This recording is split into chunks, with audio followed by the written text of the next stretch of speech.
Bueno, lo de la mortalidad, ¿qué está pasando? ¿Por qué se está muriendo más gente de lo normal? ¿Por qué? Simplemente lo preguntamos, pero es que nadie contesta.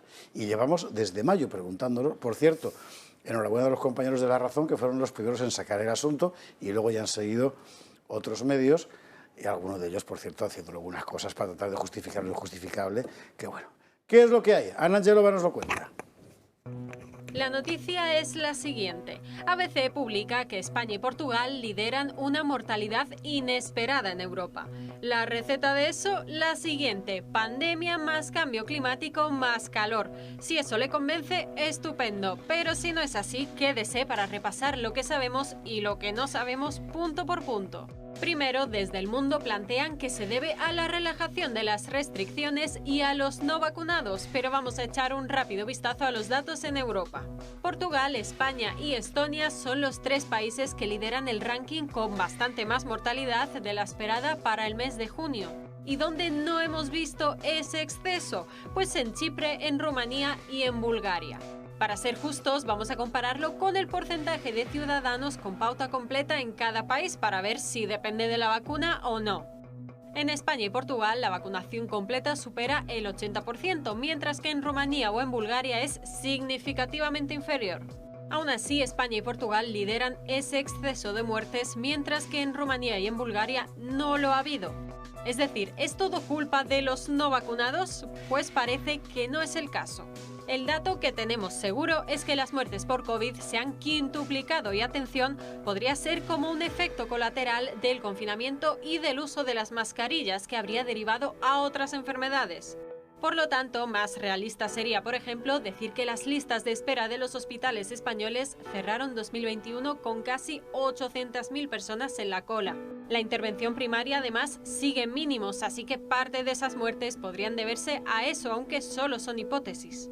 Pero Moncloa no responde preguntas sobre el tema. Ese secretismo hace que aumenten las dudas porque los españoles parece que no compran la versión de que ha sido por la COVID, por las vacunas, ni tampoco por el calor, al menos no en su totalidad. Han fallecido 25.000 personas más de las previstas en España hasta el verano y ningún ministro sale a explicar por qué. Según la herramienta que plasma los datos de mortalidad, en el mes de junio habrían fallecido 830 personas por el calor. En total, 2.176 muertes atribuibles a la temperatura hasta ahora, una cifra de la que Darias se desmarca, afirmando que solo es una estimación y no un registro firme de defunción. Estas son las explicaciones más directas que por ahora hemos recibido de por qué hasta día de hoy han muerto 25.000 españoles más de los esperados este año. Y como aquí nos conocemos todos, usted estará pensando, ya, lo que usted quiere decirme con ese parche es que por culpa de la vacuna se está muriendo más gente. No. Aunque lo piense, pero no lo puedo decir porque no lo sé. Y el problema es que no se sabe. Y es una cifra lo suficientemente gruesa, ¿verdad?, como para alguien explique, pues yo qué sé, ¿verdad? Ahora, pensar que es por efectos colaterales del confinamiento y de las mascarillas a estas alturas, me parece que es de tener mucha cara. Y mucho más decir que es por la no vacunación, como ha dicho un periódico este fin de semana. Juan Antonio, Román, Jesús, sí. María y José. Yo creo que están todos mareando la perdiz, en cierto modo. Nadie quiere decir nada. Es extrañísimo que el medidor europeo no dé las razones, el medidor europeo de razones de fallecimientos y tal, no está dando ninguna razón. ¿Por qué ese silencio? En España no parece que vayamos a investigar más, nadie está investigando más. Los únicos, el Reino Unido, que han descubierto que el exceso de mortalidad está muy relacionado a enfermedades del corazón, insuficiencias cardíacas y problemas cardiovasculares. Extraño porque eso es, en parte, y no quiero dar ningún paralelismo, uno de los efectos colaterales de las vacunas. Pero bueno, hasta que no se impulse una investigación seria en los hospitales sobre las defunciones debidas a la vacuna o no, yo no me creo absolutamente nada de todas estas historias del calor, menos, o de los no vacunados, y menos de 25.000 españoles más que han muerto en el mes de julio, vamos, en el periodo. El arco julio-agosto, sí. En el arco de julio-agosto. Es muchísima gente, esto hay que aclararlo, el medidor europeo lo tiene que medir y además los analistas lo tienen que ver. Y los hospitales tienen que empezar a distinguir y calcular por qué alguien se muere o no por vacunación o por repercusiones de la vacunación. Por cierto, ya que hablas de hospitales, y un paréntesis antes de la palabra romana.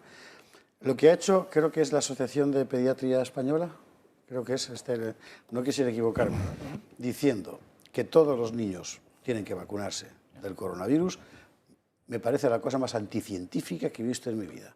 Y no le pongo ningún calificativo de carácter moral, ni una canallada, ni... No, anticientífico, estrictamente anticientífico. Y me gustaría que, puesto que aquí hemos hablado con ellos alguna vez, salga un portavoz a decirnos si acaso han deformado sus palabras, porque me encantaría que esa fuera la razón. Pero, además, una cosa, igual que a los mayores de 80 horas a los que se pide vacunar, ¿por qué a los niños pequeños que tienen un 0,00001 de fallecer por el COVID hay que vacunarles a todos? ¿Por qué? Porque queda todavía vacuna que colocar. En fin. Bueno, quería hablar Román, quería hablar María. Yo creo que es importante, uno, que se publique la información y dos, que se empiecen las investigaciones que en algunos hospitales ya han empezado.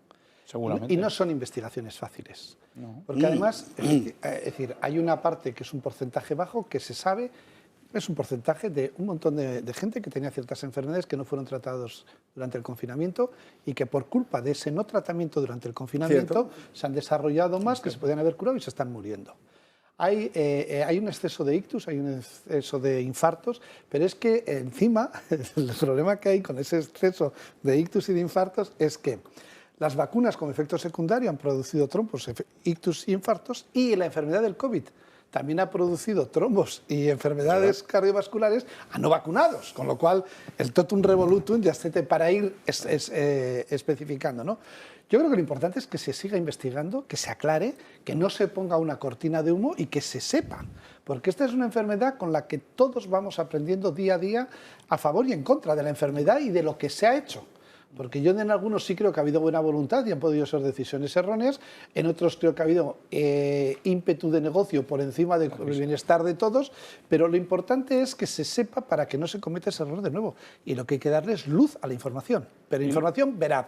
No como consecuencia de que se muere más gente, pues eso, pongámonos la quinta a todos. Claro. Ya claro, hoy España no encuentra voluntarios, como es lógico, para experimentar como cuarta dosis la vacuna del CSIC, porque a ver quién es el guapo que se presta, pues muy poco voluntario. Y luz a los contratos también. También, claro, no, eso por supuesto. Con la Unión Europea, con España, etcétera. Porque no se quiere mostrar. Yo creo que en cualquier caso, creo que es un error especular, o sea, que los medios de comunicación entren al juego de especular sobre estas causas cuando lo que tienen que hacer es exigir y buscar y pedir y exigir al gobierno que dé explicaciones sobre esto, porque claro, podemos especular, podemos inventar mil cosas, podemos pensar mil cosas, porque además que podemos pensar mil cosas, desgraciadamente, pero yo creo que efectivamente la clave está en los médicos, ¿no? Yo creo que un médico de familia te puede decir ya directamente, simplemente un médico de familia te puede decir mucho sobre sus pacientes, porque yo he hablado con ellos en la época de pandemia y te cuentan pues eso, cuántos de sus pacientes no han seguido los tratamientos adecuados, se han quedado en casa por miedo, o sea, estoy segura que ellos darían muchísima más información y muchísima más luz sobre este asunto que cualquier otro, pero en cualquier caso es el gobierno y son las autoridades sanitarias las que deben darnos la explicación cuanto antes para evitar estas especulaciones que lo único que hacen es atemorizar a la gente y crear una sensación, pues eso, además estamos hablando de personas muy mayores porque la mayoría de estas muertes son en personas muy mayores. Está habiendo una casuística en gente de 40, 50 años. Sí, pero ese aumento tan llamativo y tan exagerado es en gente mayor. Entonces esto es una cosa que hay que pensar muy bien qué está pasando con estos mayores. Y no vale decir ¿no? que es un golpe de calor. Que ya han sufrido bastante durante la pandemia, que ya hemos vivido situaciones tremendas durante la pandemia con nuestros mayores, como para ahora tener que enfrentarnos a esto sin saber qué está pasando.